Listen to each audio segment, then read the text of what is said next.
Yan, nandito na tayo sa Lamang Star Mall. Tayo ng nawala yung aming kasama.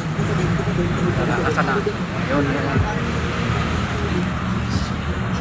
Tatlo ang dala natin. Ano po?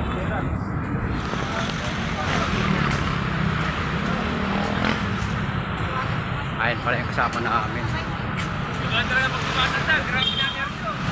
Ibe, tingnan mo sa ate ha, baka maula ha.